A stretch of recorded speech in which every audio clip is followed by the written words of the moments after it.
Welcome to Lesson 4 of the Basics of Immigration Law course. I'm glad of having you here. In this lesson, we'll explore how individuals can legally enter the United States for temporary purposes through non-immigrant visas. By the end of this lesson, you'll have a solid understanding of how non-immigrant visas work and how to guide your clients or yourself through the application process with confidence. Let's get started. Before entering the U.S., foreign nationals must apply for a visa in their home country.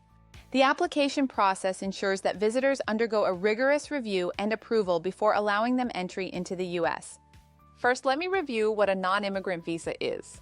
A non-immigrant visa is a visa granted to individuals who want to visit the U.S.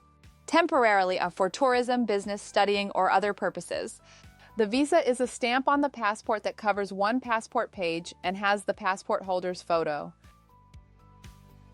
Unlike immigrant visas, non-immigrant visas do not grant permanent residence. Immigrant visas are desirable because they allow people to live and work permanently in the United States. However, not many people qualify for a green card. Non-immigrant visas are an option and they vary depending on the purpose of the stay in the U.S. Some of the most common non-immigrant visas include the B1 for business, B2 for tourism, usually given as a B1/B2, and F1 for studying. We'll focus on these throughout the course. U.S. visas are issued exclusively at U.S. embassies or consulates abroad. Visas are never stamped in passports inside the United States. Let's start with the B2 visa, which is for tourists or people visiting the United States. This visa, when approved, has a duration of 10 years. It can be used as needed to visit the U.S. during the 10-year period. However, there is a restriction to the time spent in the U.S. per visit. At entry, the tourist is given an authorized stay of up to 6 months per visit. To apply, the first step is filling out the DS-160 form online. It's an application where the traveler must provide their personal, travel, and security information. Once they've completed the form, they'll need to pay the visa fee. After that, the application for the visa will be processed and they'll be scheduled for an interview at the U.S. consulate outside the United States. Let's go deeper into the visa interview process. At the embassy or consulate, the traveler will attend a visa interview. This is where a consular officer will ask about their travel plans, ties to their home country, and intentions in the U.S. during their visit.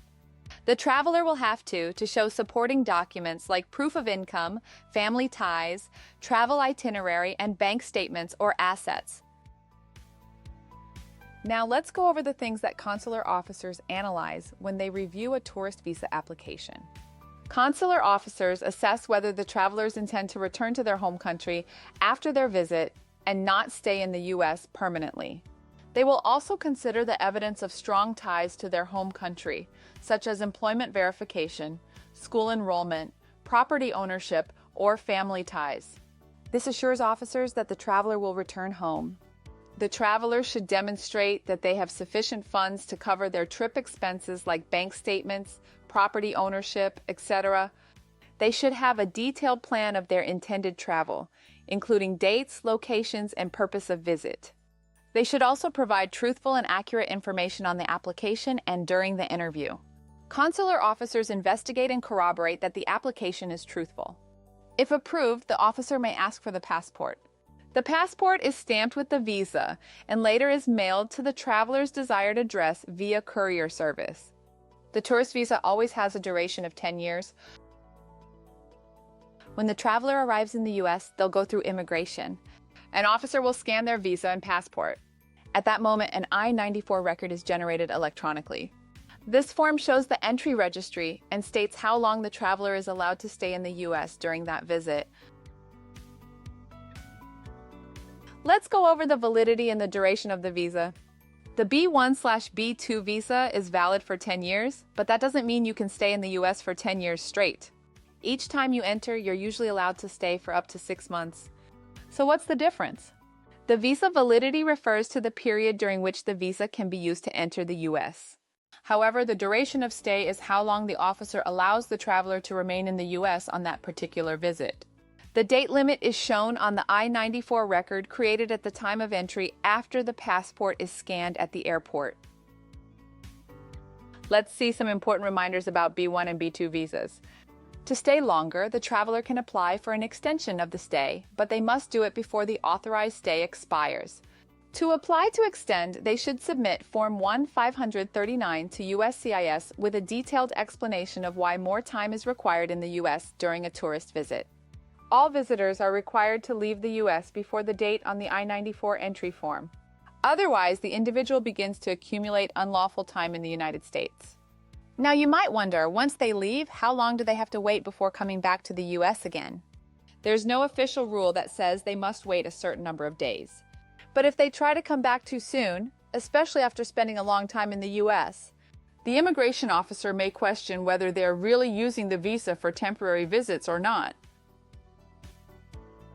A good rule of thumb is to spend more time outside the U.S. than inside and to wait at least a few months before re-entering.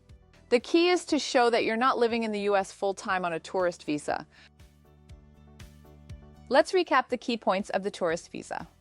It's a temporary visa meant for tourism or visiting the U.S. While the visa is valid for 10 years, each stay is limited, usually up to 6 months.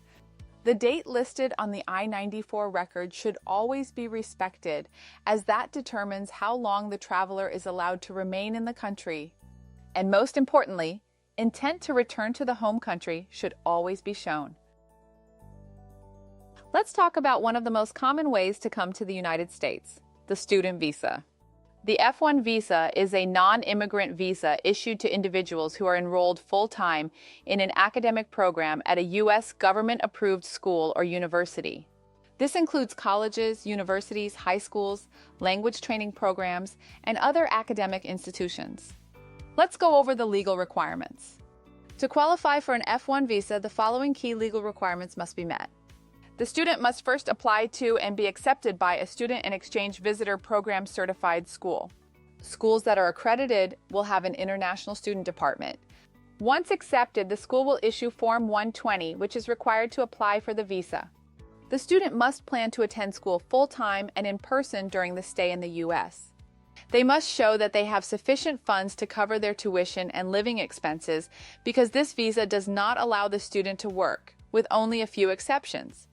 The student must also prove that they intend to return to their home country after completing their studies. This is important to show they don't intend to overstay. Finally, they must submit a complete DS-160 visa application and attend a visa interview at the U.S. Embassy or consulate in their country. Here are the simplified steps a student must follow to apply for an F-1 visa. First, the student must apply to a U.S. school and receive an acceptance letter.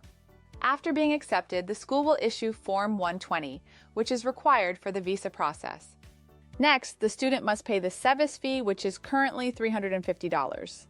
Then they need to complete Form DS-160 online, which is the non-immigrant visa application. The student must then schedule and attend a visa interview at the nearest U.S. Embassy or consulate. During the interview, the student should bring key supporting documents, including a valid passport, the Form I-20 issued by the school, proof of financial ability to cover tuition and living expenses, evidence of strong ties to their home country, and academic records. How long is the F-1 visa valid? The F-1 visa is valid for the full duration of the student's academic program, as listed on their Form 120. Once the program is completed, the student is granted a 60-day grace period. During this time, they can prepare to leave the U.S., transfer to another SEVP-approved school, or apply to change their immigration status, for example, to a tourist or work visa. Let's take a look at what happens if a student wants to stay in the U.S. longer after their program ends. If the program finishes and the student is not ready to leave, they must apply for a change of status before their current status expires.